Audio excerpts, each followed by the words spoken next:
अरे गजरा रे जुलमी नयनवा, ये दुल्हा का स्वरूप है ना। लेकिन शंकर भगवान का इससे विपरीत है। कहा कि कुंडल कंकन पहिरे ब्याला, तन विभूति पट के हरि छाला,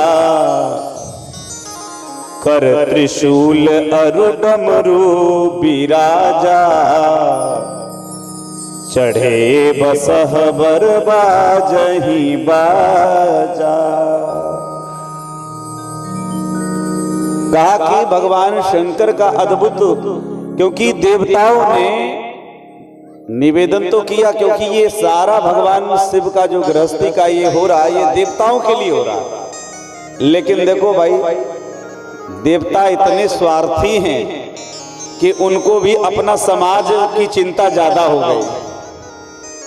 भोले बाबा की जब विवाह की तैयारी हो गई तो देवता तो सज के आ गए, भोले बाबा ऐसे बैठे हैं।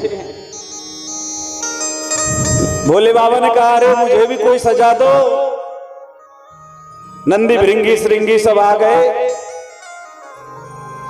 कहा कि ठीक है सरकार, हम ब्यूटी पार्लर तो नहीं सीखे हैं कहीं जाकर के, लेकिन कैलाश की जो परंपरा है और आपकी जो सनातन परंपरा है, उस परंपरा के अनुसार हम आपको सजाएंगे।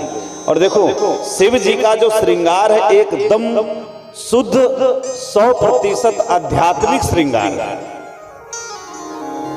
ऐसा श्रृंगार महाराज कहा कि सबसे पहले दुल्हा के लिए कहा कि सूट बूट नहीं, गलटाई नहीं,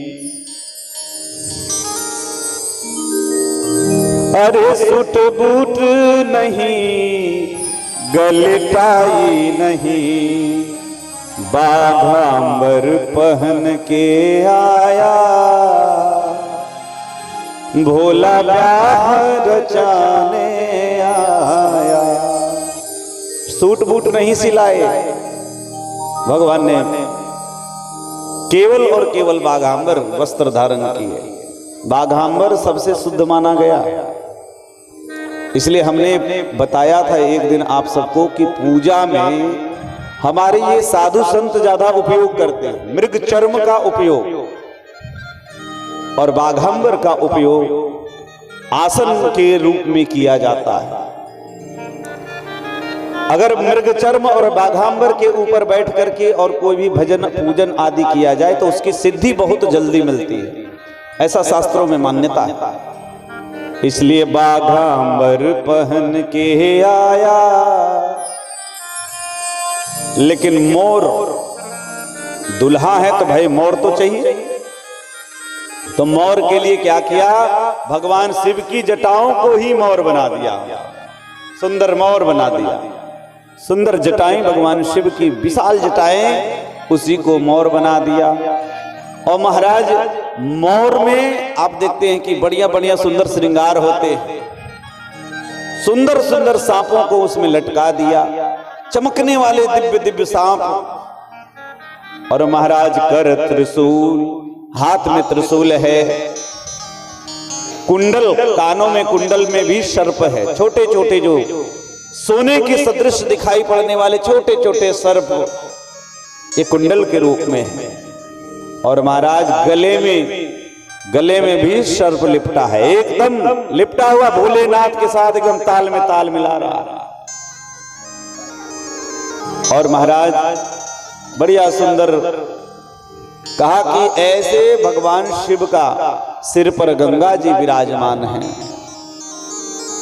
और ऐसे सुंदर श्रृंगार करके पाउडर नहीं लगाया। देखो भोलेनाथ जी ने पाउडर नहीं लगाया, बल्कि भस्म लगाया।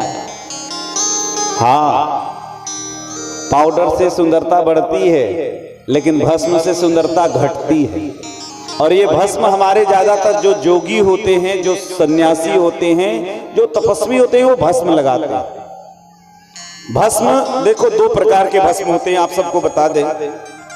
एक चिता का भस्म होता है और एक मंत्र से अभिमंत्रित भस्म होता है। जो हठ योग करते हैं अभी गर्मी के समय में, तो चारों ओर अपने चारों ओर अग्नि लगा करके बीच में बैठ करके दोपहर में तपस्या करते हैं। तो उसके बाद उनके तपस्या के बाद उसको जो राख जल जाती है उसी को वो लगाते हैं। तन पर भस्म क्यों लगाते हैं? तन पर भस्म का भाव दो प्रकार के भाव है कि अगर ज्यादा सुंदर शरीर है तो भस्म लगाने से सुंदर नहीं दिखेगा, और जो शरीर सुंदर नहीं दिखेगा तो उसको कोई लोग देखेंगे नहीं, कोई देखेंगे नहीं। तो इसका मतलब है कि वो माया से बच जाएगा, संसार से बच जाएगा। इसलिए भस्म का ये, और महाराज भस्म लगाने से वैराग्य बना रहता है, इसलिए भी भस्म लगाया जाता है। तो भोलेनाथ भस्म लगा लिए, ऐसा दिव्य श्रृंगार करके और वहां से चलने की तैयारी हुई। भोले बाबा सज गए पूरा,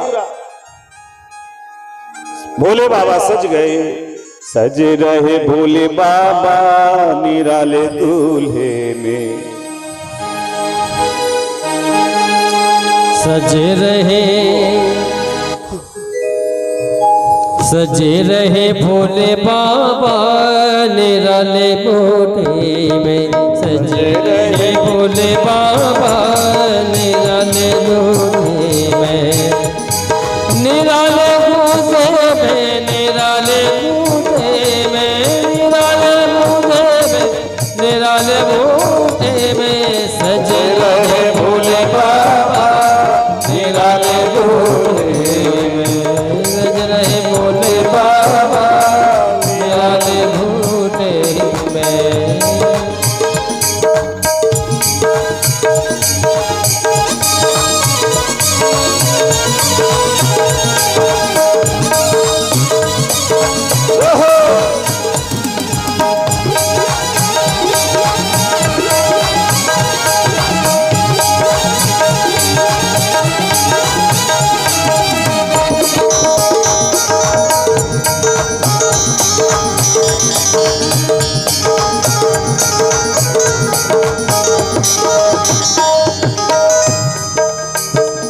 भोले बाबा दुल्हा बन करके वहां से जब तैयार होकर के चलने की तैयारी की तो देवताओं ने देखा।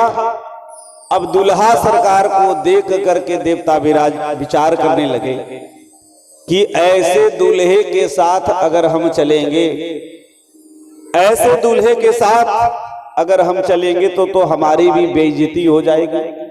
इसलिए विष्णु आदि देवता जितने थे दूल्हा को छोड़ करके और आगे चले गए। बराती आगे चली गई, बिना दूल्हा के आगे बारात चली गई। अब तो दूल्हे सरकार जो भोलेनाथ हैं वो कुछ गणों के साथ ही अकेले पड़ गए। नंदी जी ने कहा कि प्रभु आपका विवाह है, लेकिन देखिए बाराती आपको छोड़ के चले गए। भोले बाबा समझ गए इन बारातियों का हमारा ये जो वेश है, ड्रेस है, पसंद नहीं आया है, इसलिए कोई बात नहीं, हम लोग भी एक काम करते हैं, हम लोग भी अपना समाज बनाते हैं। और भृंगी को आदेश दिया। भृंगी ने एक ऊंचे टीले पर चढ़ करके और मंत्र का उच्चारण किया। जो ही मंत्र का आवाज सुन करके दुनिया के जितने भूत प्रेत थे, दृश्य अदृश्य जहां तक थे, भगवान शिव ने बुलाया है ऐसा संदेश प्राप्त करके सब भागे भागे चले आए दौड़ करके। क्योंकि ये तेजोमय विग्रह में रहते हैं। भूत प्रेत जो होते हैं ये तेजोमय बात के रूप में रहते हैं, हवा के रूप में। इसलिए वो जल्दी शीघ्र ही आ गए और विचित्र विचित्र वेश वाले भी भूत प्रेत सब आ गए। आ करके और भूत प्रेतों ने अपना आवाज शुरू कर दिया। देख करके भोले बाबा खुश हो गए। देवताओं ने कहा कि हाँ अब बारात ठीक हो गई। जसी दूल्हा तसी बनी बराता, कौतुक विविध हो ही मग जाता। कहा कि जस दूल्हा तस बनी बराता, अब ठीक हो गया है। कहा कि जैसा दूल्हा वैसा अब बाराती हो गए हैं। तो इस प्रकार से जैसा दुल्हा वैसा बाराती, अब सब भूत प्रेत के साथ वहां से चलना प्रारंभ किए। भूत प्रेत के साथ भगवान शिव भोले जब चलने लगे, अब तो कौ मुखहीन विपुल मुख काहू, कहा कि गो मुखहीन विपुल मुख काहू, कोई तो मुख से हीन है, किसी के पास बहुत मुख है, किसी के पास बहुत सारे हाथ है, तो किसी के पास एक भी ना हाथ है, किसी के हाथ पैर बिल्कुल नहीं है, ना हाथ है ना पैर है, केवल महाराज पेट और सिर है। कोई तो गेंद जैसे गोल गोल है।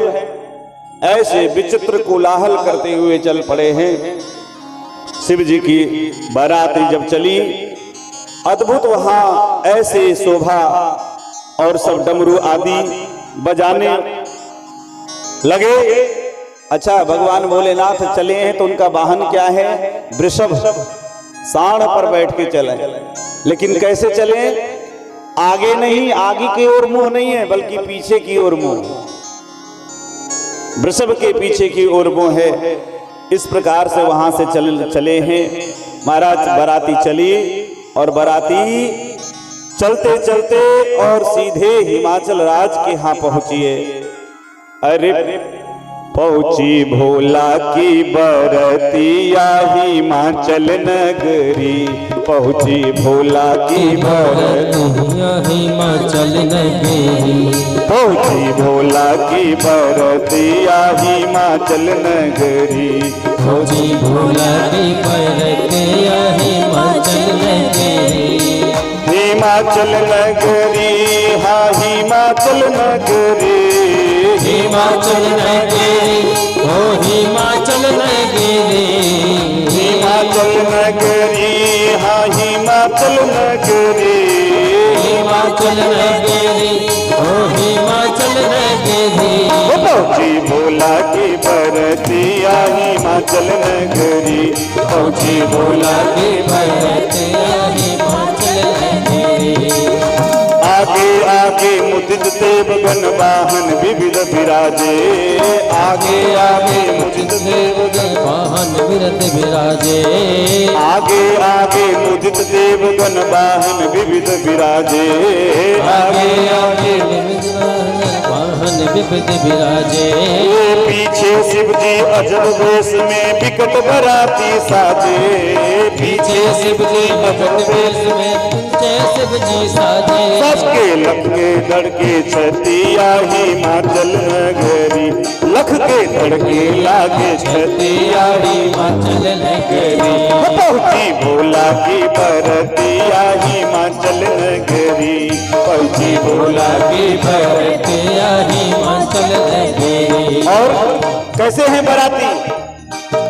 काहू के मुख है अनेकों को है मुखहीन, काहू के मुख है अनेकों, काहू है मुखहीन, काहू के मुख है अनेकों, काहू है मुखहीन, काहू के मुख है अनेकों, काहू है मुखहीन, को अतिशय हुष्ट पुष्ट और को अतिशय छीन, को पुष्ट और को अतिशय अति बोले तरह तरह की बतिया हिमाचल नगरी, बोले तरह तरह की बरतिया हिमाचल नगरी, पहुंची भोला की बरतिया हिमाचल नगरी, पहुंची भोला की बरतिया हिमाचल नगरी। लूल्हे लंगड़े गूंगे बहरे अंधरे कुबड़े काने, लूल्हे लंगड़े गूंगे बहरे कपड़े कूड़े काने,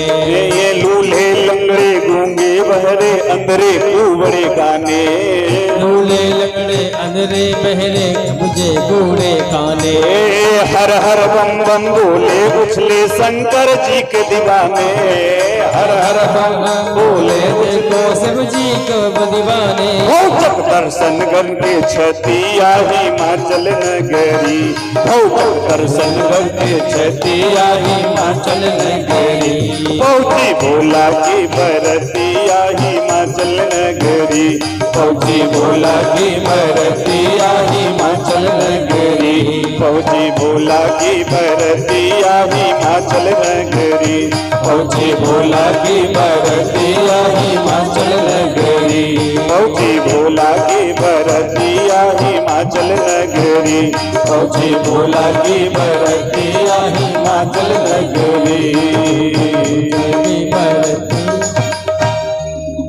मेरे सजनों, हिमाचल राज्य के यहाँ काहू के मुख अहे अनेकू, काहू है मुखहीन, अंधे बहरे लंगड़े लूल्हे काने कुबड़े। यानी कि मतलब क्या हुआ इसका कि दुनिया में जिसका कहीं कोई आदर नहीं है, उसका आदर हमारे भोले बाबा के दरबार में। बोलो शंकर भगवान की जय हो। हमारे शिव जी के दरबार में इनका आदर है। यही दरबार दीन को आदर, क्योंकि दुनिया के सताए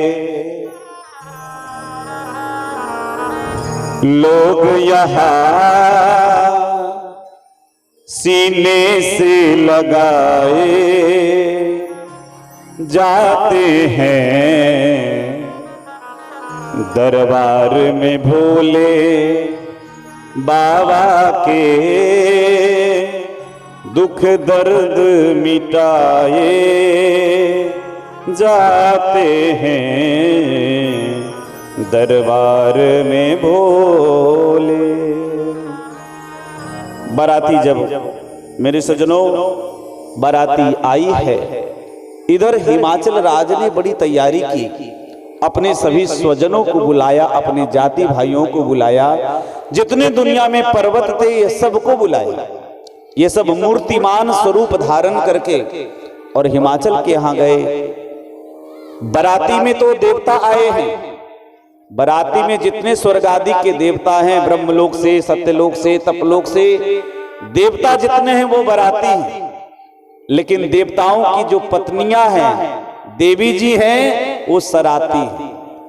वो पार्वती मैया के यहाँ पहले ही वेश बदल करके, मनुष्य वेश धारण करके, जितनी सची आदि जो थी, सची रमा आदि, ब्रह्मानी, ये सब आ करके पहले से पार्वती मैया के विवाह के लिए पहले से वहां पे निवास कर रही हैं।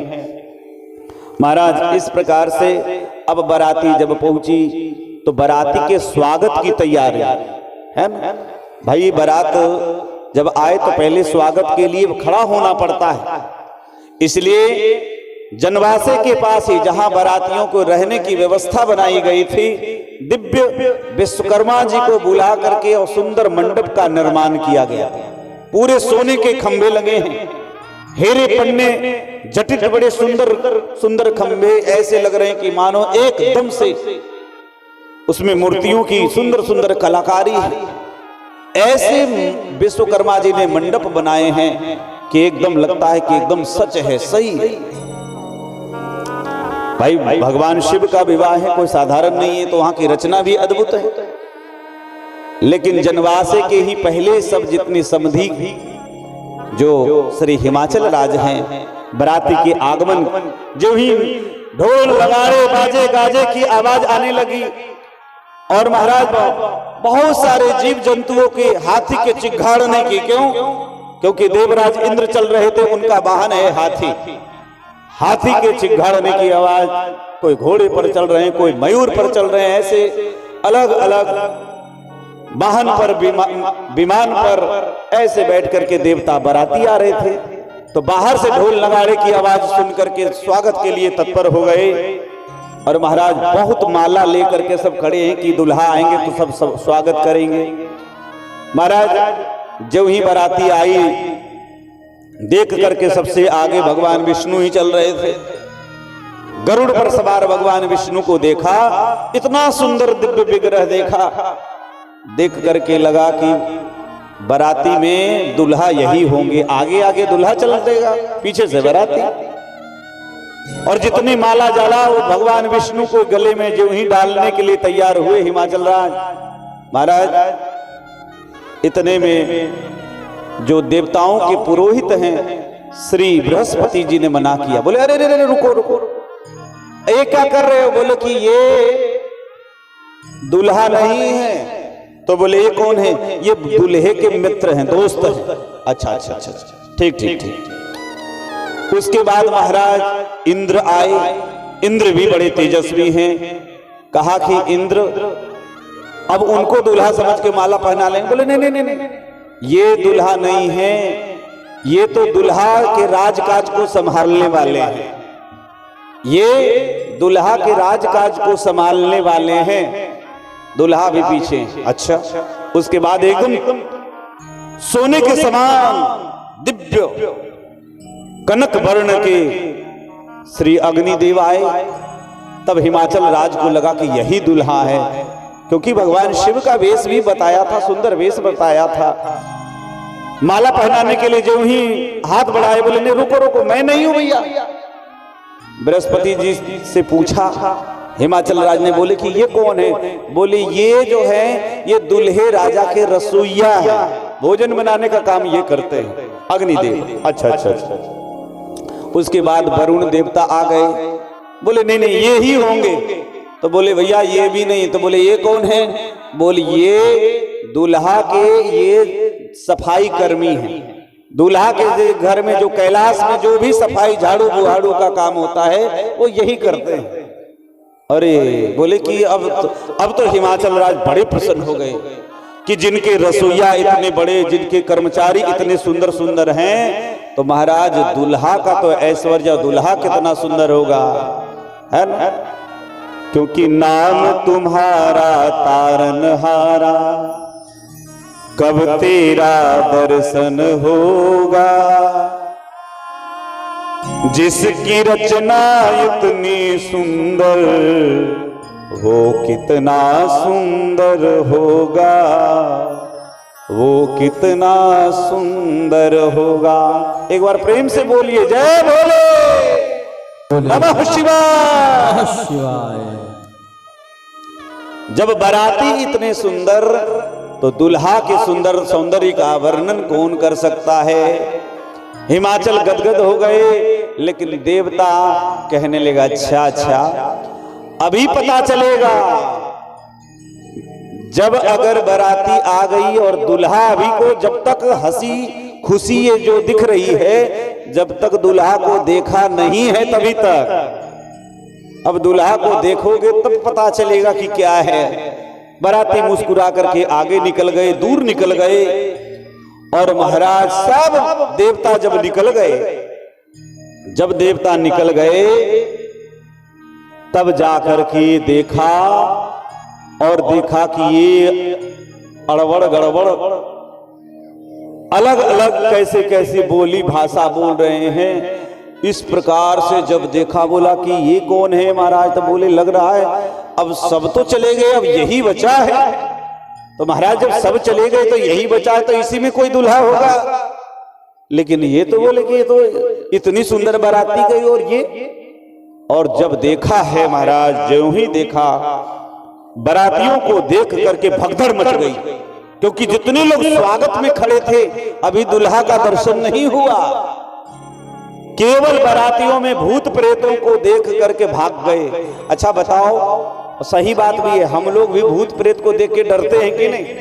हाँ, भूत प्रेत अगर दिखाई पड़े तो डरावनी स्थिति आ ही जाती है। तो महाराज भूत प्रेत को देख करके डर गए। और यहाँ वर्णन करते हैं कि छोटे छोटे बच्चे भी गए थे, वो भी भाग गए, जाकर के अपने अपने माँ के आंचल में छुप करके रोने लगे। कोलाहल मच गया। पूछा कि क्या हुआ? तो बोले भैया ये तो ऐसा दूल्हा है, ऐसा दूल्हा है, वो आगल पागल तो है ही, और साथ साथ में लगता है कि घर से भागल भी है। हाँ, बरबौरा है। देखो कहा पागल की निशानी बता रहे हैं। बरबौरा है बस असबारा, ब्याले कपाल विभूषण छारा, बरबौरा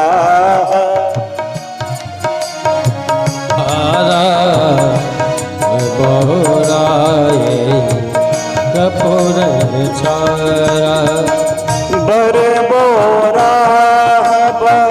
सह असवारा पर बोराए पर बोरा सह असवारा पर बोरा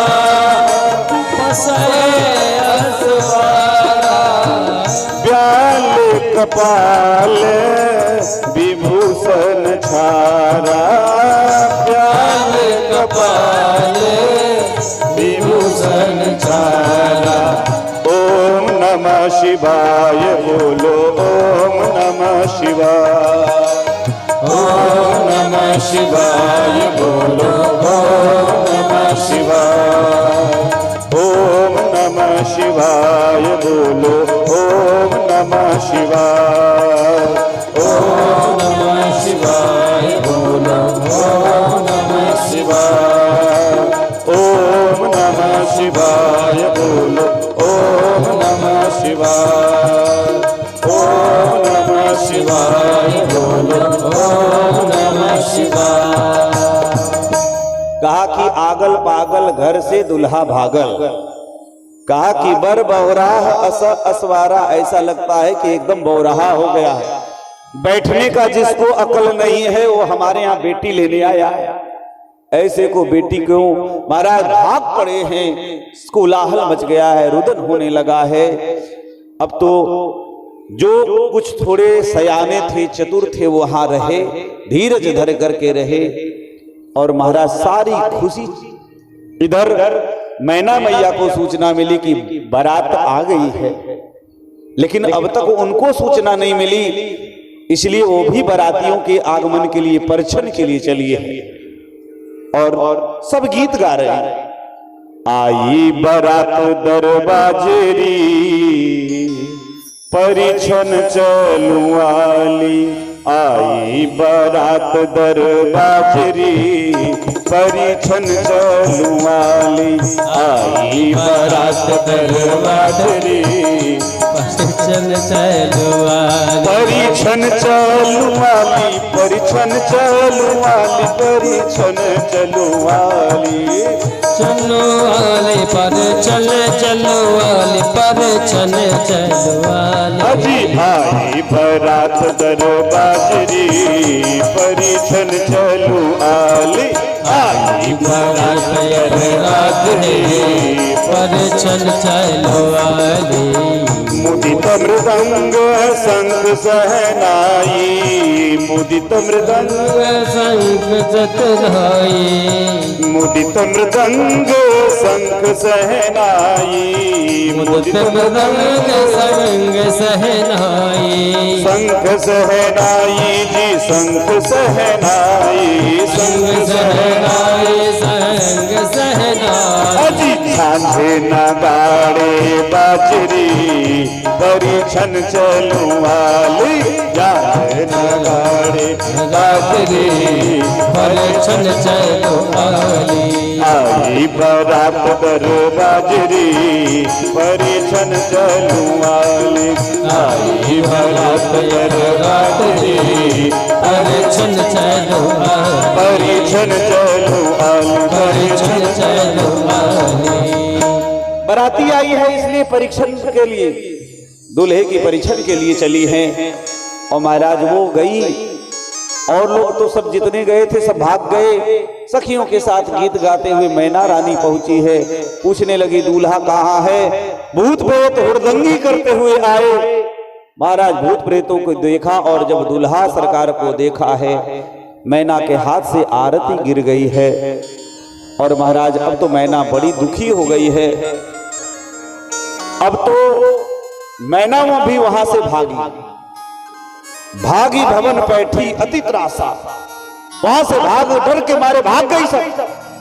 सारी स्त्रियां जो सासू जी थी और जितनी उनकी सहेलियां थी सब भाग करके भवन में चली गई।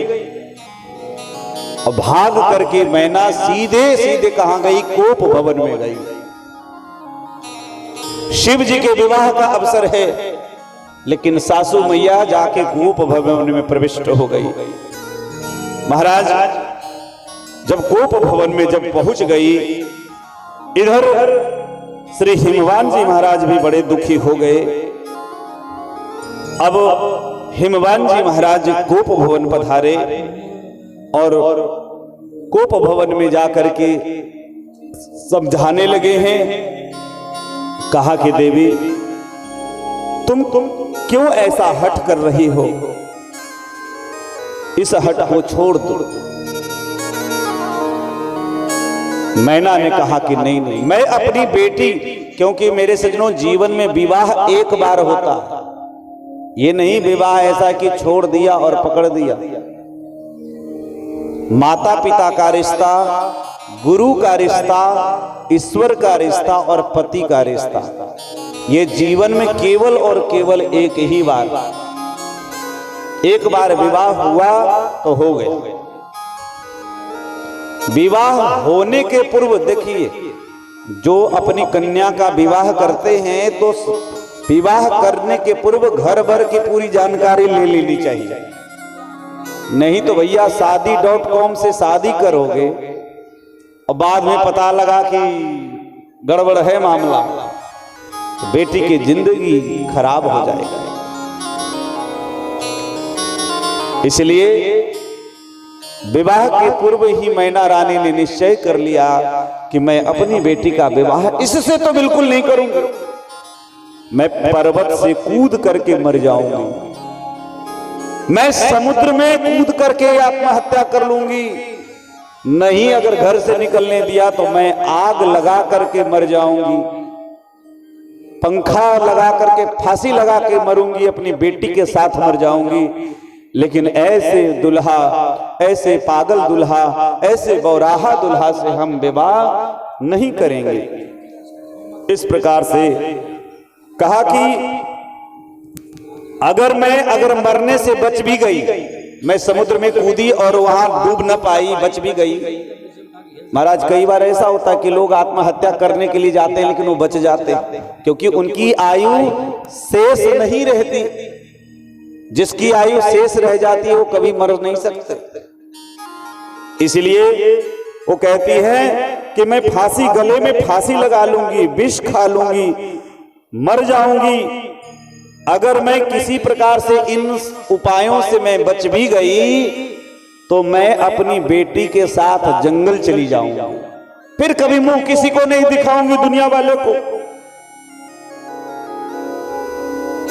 बहुत समझाते हैं, हिमाचल राजा समझाते लेकिन मानते नहीं।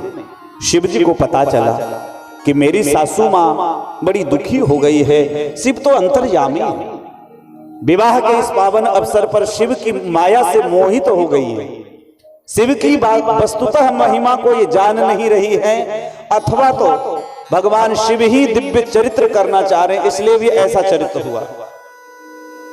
इसलिए शिव जी ने सप्तर्षियों के हृदय में पुनः प्रेरणा करी और वो दिव्य सप्तर्षि भगवान शिव के पास आए। सप्तर्षियों को कहा कि जाइए और जाकर के मेरी सासू को समझाइए, मेरी सासू को समझाइए, उनके शंका का निवारण, उनके संशय को दूर करिए। तो इस प्रकार से सप्तर्षि वहां गए हैं।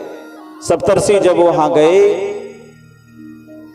महाराज जब सप्तर्षि गए, हिमाचल राज ने सप्तर्षियों का बड़ा सम्मान किया है, प्रणाम किया है कि आप जैसे महात्मा के आने से मेरा घर आज शुद्ध हो गया है।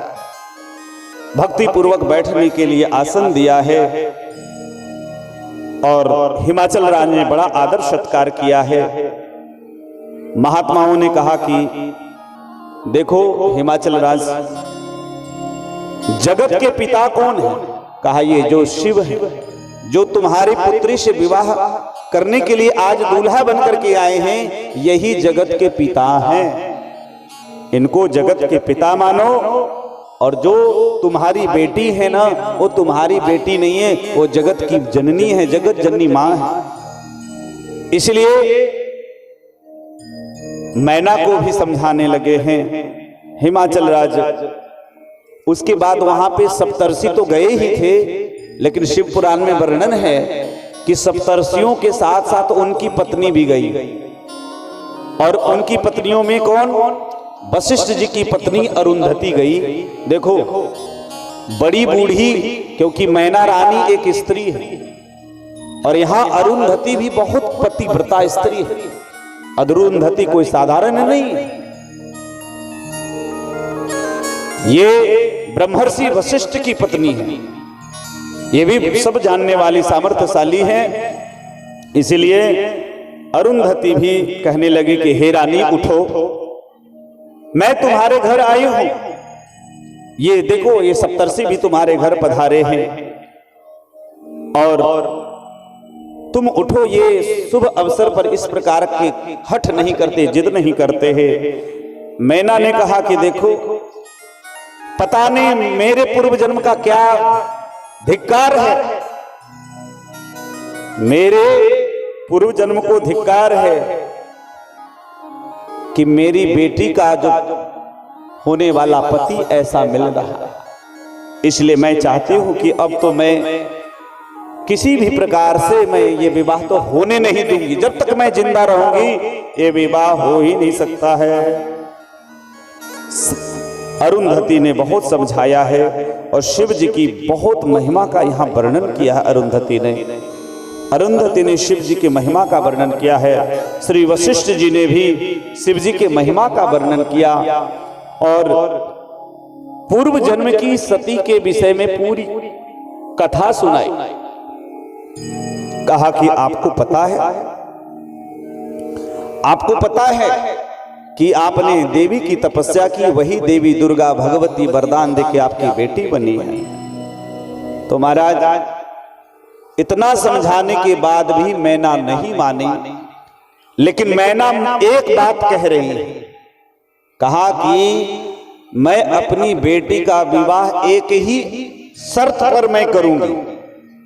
सप्तर्षिगण सावधान होकर के सुनने लगे। कहा कि क्या शर्त है? बोले कि जो ये दूल्हा आए हैं ये ऐसे वेश में आए हैं, ये दूल्हा अपने वेश को बदल करके और सुंदर वेश में आ जाए, क्योंकि ये अशिव वेश है, अवैष्णव वेश है। ये वैष्णव सात्विक वेश में आ जाएं। अगर ये सात्विक वेश में आ जाएंगे तभी हम अपनी बेटी का विवाह करेंगे। तो मेरे सज्जनों, जब मैना महारानी ने इस प्रकार का शर्त रखा है तब तो भगवान शिव के पास ये संदेश सप्तर्षि लेकर के गए। कहा कि प्रभु ये आप वेश छोड़ दें, कुछ देर के लिए आप ये वेश छोड़ दें और इस वेश का परित्याग करके जो आपका शाश्वत वेश है उसको धारण करिए। क्योंकि जो वेश आप लोग देखते हैं ना, ये वेश शिव जी का नहीं है। क्योंकि शिव जी कर्पूर गौरम करुणावतारम संसार सारम भुजगेंद्रहारम अद्भुत स्वरूप है, मंगलमय विग्रह है। इसलिए जब इस प्रकार से कहा, भगवान शिव ने विचार किया।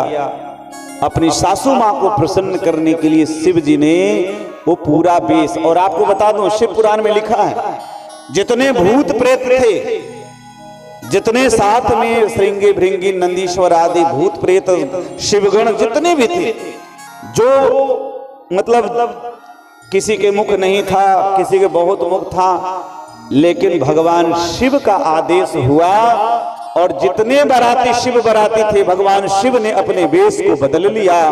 और शिव ने ही वेश को नहीं बदला, अपितु शिव के साथ उनके साथ जितने भूत प्रेत थे वो सात्विक वैष्णव वेश में हो गए।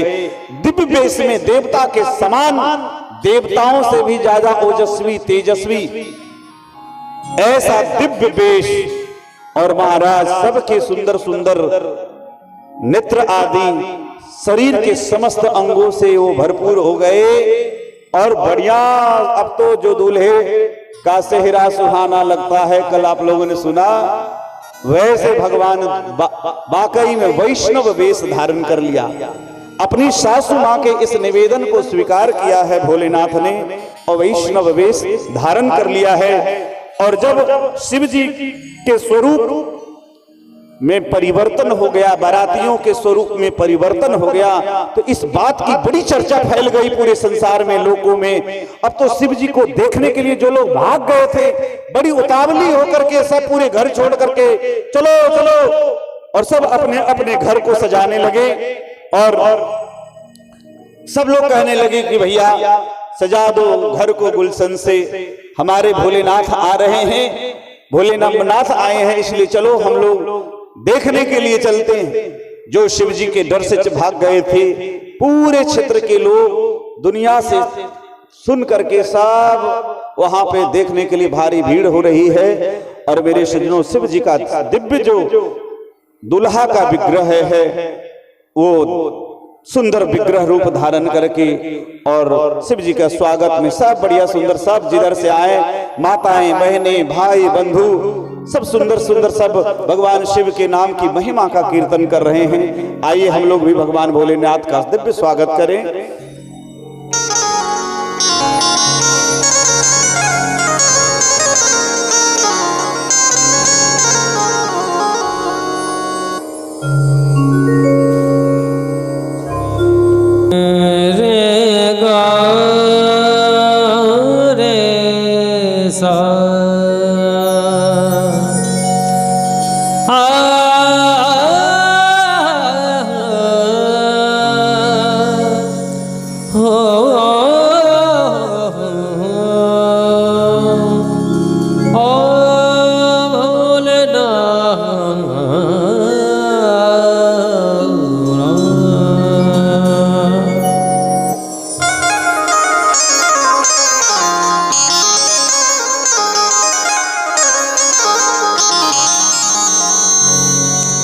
सजा दो घर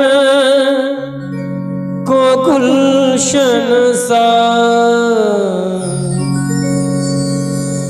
सजा दो घर को गुलशन सा, मेरे सरकार आए हैं। सजा दो घर को गुलशन सा,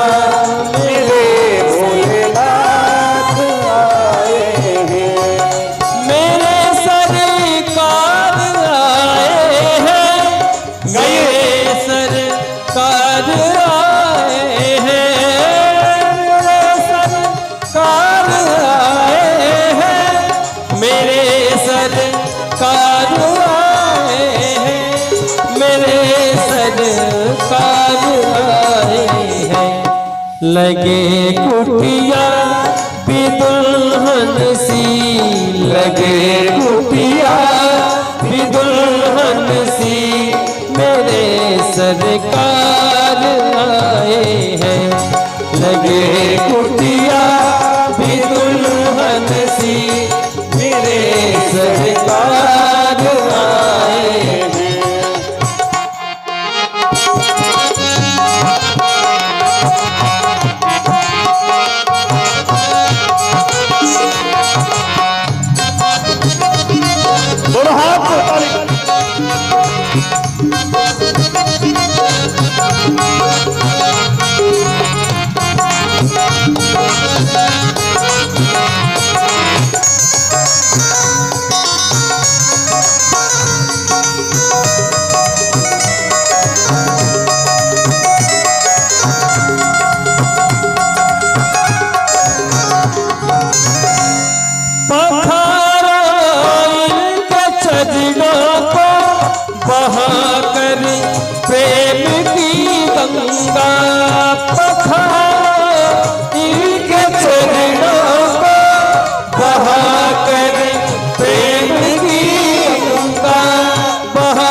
बिछा दो अपनी पलकों को, बिछा दो अपनी पलकों को, मेरे सरकार आए हैं।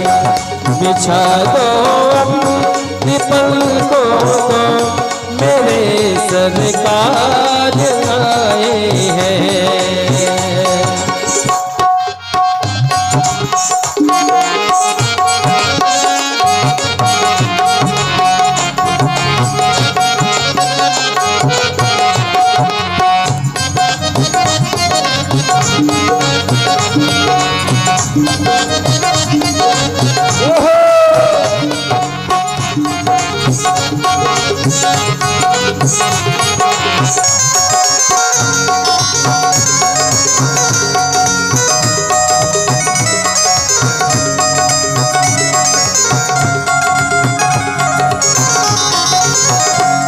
उमड़ आई मेरी आंखें देख कर अपने बाबा को। उमड़ आई मेरी आंखें देख कर अपने बाबा को, देख कर अपने बाबा को। हुई रोशन मेरी गलियां, हुई रोशन मेरी गलियां, मेरे सरकार आए हैं। हुई रोशन मेरी गलियां, मेरे सरकार आए हैं। सजा दो घर को गुलशन सा, मेरे सरकार आए हैं।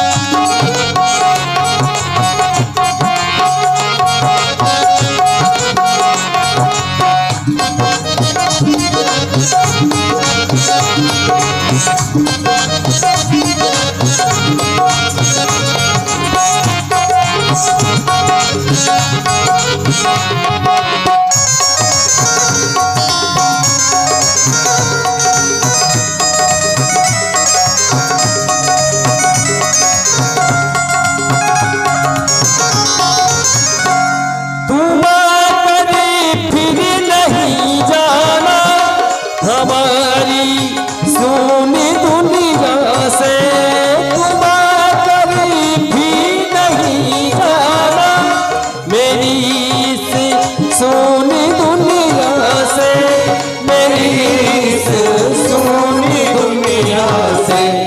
कहूँ हरदम यही सबसे, कहूँ हरदम यही सबसे, मेरे सरकार आए हैं।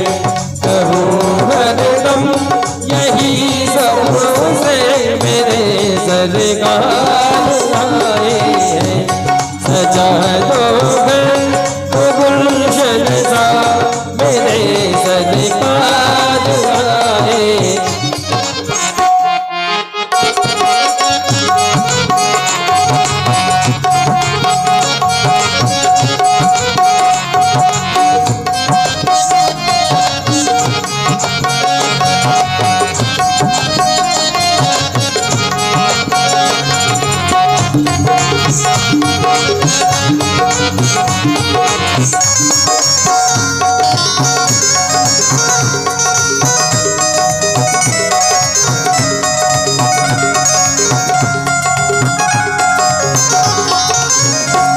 तुम कभी भी नहीं जाना, मेरी इस सोनी दुनिया से।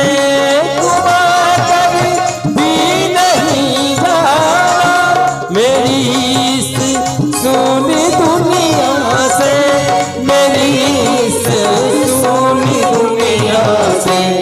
कहूँ हरदम यही सबसे, कहूँ हरदम यही सबसे, मेरे सरकार आए हैं। कहूँ हरदम यही सबसे, मेरे सरकार आए हैं। सजा दो घर को गुलशन सा, मेरे सरकार आए हैं। लगे कुटिया भी दुल्हन सी, मेरे सरकार आए हैं। लगे कुटिया भी दुल्हन सी, मेरे सरकार आए हैं। मेरे सरकार आए हैं, मेरे सरकार आए हैं। बोलो शंकर भगवान की जय हो। मैना का जो हठ था, एक शिव जी, ऐसा नहीं कि मैना जानबूझ के ऐसा कर रही थी, शिव की माया से मोहित थी। लेकिन शिव जी ने दिखाया कि सच्चे मन से जो हमें हमारा आराधना करेंगे, हमारी पूजा करेंगे, उनके लिए कोई चीज दुर्लभ नहीं है। और अपने वास्तविक स्वरूप को, क्योंकि मैना जी को समझाने के लिए बड़े बड़े लोग लगे, सप्तर्षियों ने समझाया है, उनकी पत्नियों ने समझाया है, और शिव पुराण में भगवान विष्णु भी प्रकट हो गए। बारात में तो थे ही, लेकिन वहां भी प्रकट हो करके और मैना को समझाया है कि देवी, आप जो है, आप पितरों की मानसी पुत्री हैं, इसलिए आपका संबंध ब्रह्मा के कुल से भी है और आप ब्रह्म की महिमा को जानती हो, फिर भी इस प्रकार से विपरीत आपने हठ किया, ये तो ठीक नहीं है। तो भगवान विष्णु ने भी समझाया है, और यहां तक कि मैया पार्वती ने भी अपनी मां को समझाया है। यहां उल्टा हो गया, मैया पार्वती ने अपने मां को समझाया है, लेकिन इतने लोगों के समझाने के बाद भी वो नहीं मानी। तो भगवान शिव प्रकट हो गए और भगवान दिव्य रूप में धारण करके, अब तो सब लोग, जितने लोग थे, भगवान शिव को देखने के लिए पहुंचे हैं और दिव्य स्तोत्रों के द्वारा शिव जी का स्तवन करना प्रारंभ किए। देवता भी देख करके प्रसन्न हो गए, क्योंकि देवताओं को ये लाभ आज पहली बार मिल रहा है, क्योंकि हमेशा भगवान शिव का जो वही मृग चर्म पहना हुआ, बाघांबर रूप धारण किया हुआ जो स्वरूप था, वही स्वरूप देखा था। लेकिन आज शिव जी ने दिव्य जब सुंदर स्वरूप, जो परमानंददायी है, सर्वांग सुंदर है, विचित्र वस्त्र धारण किए हैं, समस्त प्रकार के आभूषणों से विभूषित हैं, और महाराज मुकुट भी लगा रखे हैं। पहले आपने सुना ना कि जितने श्रृंगार हुआ था कैलाश में, लेकिन ये बदल गया, अब शिव जी एकदम दुल्हे के वेश में आ गए।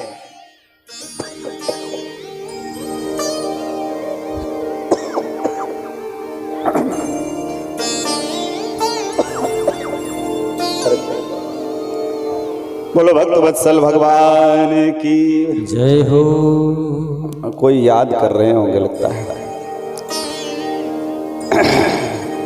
है गुआ गाछी वाले ज्यादा याद कर रहे हैं।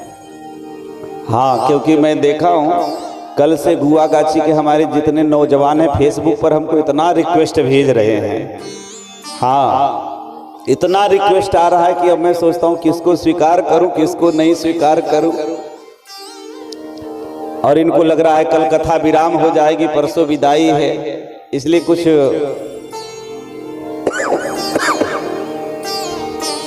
मैं निवेदन करूं उन युवाओं से, आप फेसबुक पर तो जुड़िए ही, साथ साथ में हमारे यूट्यूब चैनल पे जो श्यामदास अयोध्या के नाम से है, उस पे जुड़िए। अपने मोबाइल खोल करके और उसमें श्यामदास अयोध्या अंग्रेजी में लिखिएगा, आ जाएगा। उसमें चैनल के आप सदस्य बनेंगे तो आपके पास भी सारी कथाओं का इंफॉर्मेशन आता रहेगा। आपके गुआगाछी के भी कथा जब यहाँ से जाएंगी तो पूरी कथा वहाँ आपको उपलब्ध होगी यूट्यूब पे। बोलो भक्त वत्सल भगवान की जय। तुम समस्त आभूषणों से सुशोभित विभूषित भगवान शंकर दुल्हा में बन गए। जितने भूत प्रेत थे एकदम सभ्य मनुष्य की तरह बन गए। कैसे बन गए? यहाँ शिव पुराण में राम जी का उदाहरण दिया गया। इन सबों का वेश परिवर्तन हो गया। जिस प्रकार से श्री रामचंद्र भगवान लंका पर विजय प्राप्त करने के बाद अयोध्या आए, पुष्पक विमान पर चढ़ करके जब राम जी अयोध्या आए, जितने बंदर भालू थे सब साथ लग गए। जितने बंदर भालू थे वो भगवान श्री राम के साथ ही आए। लेकिन जो ही अयोध्या के भूमि में आए, जितने बंदर भालू थे सब का रूप बदल गया है। और ये हम यहाँ नहीं कर रहे, तुलसीदास जी ने भी रामचरितमानस में लिखी है कि सबका मनोहर शरीर होगा, मनुष्य शरीरा। मनुष्य शरीर में परिवर्तित हो गए। उसी प्रकार के भूत प्रेतगण सब मनुष्य शरीर में परिवर्तित हो गए। देवता सब स्तुति करने लगे। शिव जी के इस वेश को देख करके सारी वहां की स्त्रियां इतनी मोहित हो रही है भगवान भोलेनाथ को, जैसे हमारे राम जी को देख करके जिस प्रकार से मिथिलानियां मोहित हो गई थी, है ना, ऐसा ही शिव जी का निराला सुंदर वेश देख करके सब मोहित हो गई है। मैना रानी का भी मोह जो था वो चला गया है। अब तो कहने की क्या बात है, जो परछन के समय थाली छूट करके हाथ से गिर पड़ा था, वो विधि के लिए पुनः मैना रानी एकदम तैयार होकर के आई, समस्त शोकों को मिटा करके पूर्व की समस्त बातों को भुला दिया और उनको अपनी गलती का एहसास हो रहा था। शिव के सन्मुख जाने की हिम्मत नहीं कर पा रही थी, लेकिन जितनी देवताओं की स्त्रियां हैं वो आकर के समझाई हैं। मैना रानी दिव्य सोने के थाल में आरती लेकर के गई हैं। अरे जिनके मस्तक पर चंद्रमा विराजमान हो, उनके आगे क्या, समुद्र के आगे एक बाल्टी पानी का क्या औकात, सूर्य के सामने दीपक। लेकिन कहा कि ऐसी बात नहीं है, सूर्य के सामने दीपक लगाने से कुछ नहीं होगा, संसार का अंधकार तो नहीं मिटेगा, लेकिन इतना है कि देवता आपके भाव के भूखे होते हैं। सुर साधु चाहत भाव की तोस जल अंजलि दिए। हम लोग रोज स्नान करते हैं ना, तो कम से कम सूर्य भगवान को जल देते, एक लोटा जल हम ढार देते हैं। क्या हमारे एक लोटा जल ढारने से सूर्य भगवान का प्यास बुझ जाएगा? नहीं बुझेगा। लेकिन फिर इसका मतलब उनका प्यास नहीं बुझे तो इसका मतलब नहीं कि हमें नहीं डालना चाहिए, क्योंकि इन देवताओं को हमसे कुछ नहीं चाहिए। कोई देवी देवता आपसे कुछ मांगते नहीं कि हमको रुपया दो, पैसा दो, मिठाई दो, कोई मांगते नहीं। हम लेके जाते हैं क्योंकि हमारे अंदर भाव। इसलिए सुर साधु चाहत भाव तोस जल अंजलि दिए। एक लोटा जल से सूर्य भगवान संतुष्ट तो नहीं होंगे, उनका प्यास नहीं होगा, लेकिन अगर भक्ति से आपने एक लोटा जल दिया तो उसी में वो प्रसन्न हो जाएंगे। महादेव पर कुछ भी नहीं हो चढ़ाने के लिए, एक बेलपत्र चढ़ा दिया, एक लोटा जल ही। और जितने लोग यहां बैठे हैं, एक मैं नियम बता रहा हूं आप सबको कि जब भी शिव जी के जो पक्के भक्त हैं उनके लिए मैं बता रहा हूं। शिव जी के जो पक्के वाले भक्त हैं, जैसे मान लिया जाए, ये जरूरी नहीं है कि हम हर जगह जाएं तो शिव जी का मंदिर हो ही, है ना भाई। देश विदेश जाते हैं हम लोग तो हर जगह मंदिर थोड़े होता है। आप लोग भी जाते होंगे तो हर जगह, लेकिन अब जब शिव जी की हम पूजा करते हैं तो नियम तो छूटना नहीं चाहिए। तो शिव जी हमारे इतने दयालु, इतने कृपालु है। एक शिव मुद्रा आप लोग जानते हैं कि नहीं? शिव मुद्रा नहीं जानते? जैसे कई प्रकार की मुद्रा है, जैसे शंख मुद्रा, धेनु मुद्रा, जो अंगुलियों के माध्यम से किया जाता है। जैसे प्रणाम करने के लिए, देखिए मैं आपको बता रहा हूं, देखिएगा मेरी ओर, सब लोग देखिएगा, सूर्य भगवान को प्रणाम कैसे किया जाता है। ये देखिए, ये दोनों हाथ है, ध्यान से। कभी भी सूर्य भगवान को जल दें और जल करने के बाद लोटा औंध करके पृथ्वी पर रखें और भगवान सूर्य को प्रणाम करना चाहिए। तो प्रणाम करने की पूर्व उनका दर्शन कैसे करें, इसकी विधि हमारे शास्त्रों में कैसे कही गई है और हम लोग कैसे करते हैं, मैं आपको बताता हूं। इसमें दो प्रकार की मुद्रा मैं आपको बताऊंगा, अगर सीख सको तो सीख लो। ये दोनों हाथ देख रहे हैं, तो इसमें एक हाथ जो है बायां हाथ है, उसको सीधे रखना है, ऐसे रखना है, और दायां हाथ को ऐसे उल्टा करना है, ऐसे उल्टा उल्टा कर लिए। जिनको सीखना है वो अभी से ट्राई मारो भाई। हाँ, ऐसे उल्टा कर लिए और ऐसे ला करके दो अंगुलियों में फंसा दिए और अंगुली फंसा के ऐसे उल्टा करके ऐसे करना है और ऐसे करके दोनों, ये दोनों जो अंगुली है, ये दोनों हाथ की ये तर्जनी अंगुली है, देख रहे हैं आप, ये दोनों हाथ फंसा रहना चाहिए आपस में सिकड़ की तरह, और दोनों हाथों की ये जो तर्जनी अंगुली के बीच में जो ये जगह है, यहां से हमको देखना चाहिए, मुद्रा है ऐसे। अगर ये आपको कठिन लग रहा हो तो एक बहुत आसान है, अगर ये आपको कठिन लग रहा हो तो ये सीधे ऐसे करिए हाथ को, और ऐसे करिए और ऐसे करिए। ये देखिए, दो अंगुली को फंसाना है, दो अंगुलियों से, दोनों हाथों से ऐसे करके, और जो बीच में जो दोनों हाथों के मध्यमा के बीच में जो है एक चतुर्भुज का जो जगह बनता है, उस चतुर्भुज से हम सूर्य भगवान का दर्शन करते हैं। ये मुद्रा है। बोलो भक्त वत्सल भगवान की। तो ये तो हम सूर्य भगवान के, क्योंकि यहाँ हमारे मंदिर में सूर्य भगवान विराजमान है, तो इस मंदिर में तो आप साधारण रूप से दर्शन करें, लेकिन जो आकाशीय सूर्य है उनको देखने की ये दो मुद्रा तो और भी बहुत है ना। और शंख मुद्रा, जैसे ऐसे दोनों हाथ को फंसा के सीधे ऐसे कर दिया, शंख जैसे बन गया, ये शंख मुद्रा है। धेनु मुद्रा है, गौ मुद्रा जिसे कहते हैं। तो ऐसे बहुत सारे मुद्रा अलग अलग हैं। तो मैं शिव मुद्रा बताने जा रहा हूं। अच्छा, शिव चर्चा में कौन कौन भाग लेता है? हाथ जरा उठाइए। तो शिव चर्चा में कौन कौन भाग लेता है? कभी आपने शिव चर्चा में कभी शिव मुद्रा की चर्चा की? नहीं की। करना कि भगवान शिव का पूजन करने के लिए जहां पे मूर्ति उपलब्ध ना हो, जहां पे शिवाला उपलब्ध ना हो, जहां पे मिट्टी भी, क्योंकि अगर शिवाला ना हो, मिट्टी ना हो तो फिर हम क्या करेंगे? कहीं शिवाला है तो शिवाला हम दर्शन किए, शिवाला नहीं है तो मिट्टी का पार्थिव शिवलिंग बना करके पूजा कर ली। लेकिन अगर ये भी नहीं है तो हमको एक मुद्रा खास तौर से किसी तीर्थ जल में स्नान करते समय करना चाहिए। जैसे गंगा जी के आप तटवासी हैं, जब भी गंगा जी में स्नान करें तो शिव जी की घोषणा कहा कि जो गंगा जल आन चढ़ा यही सो सायुज्य मुक्ति नर पाए। 4 प्रकार की मुक्ति है, सारूप्य, सामीप्य, सायुज्य और सालोक्य। सारूप्य का मतलब है कि शिव के धाम में जाने के बाद शिव के पार्षद बनके शिव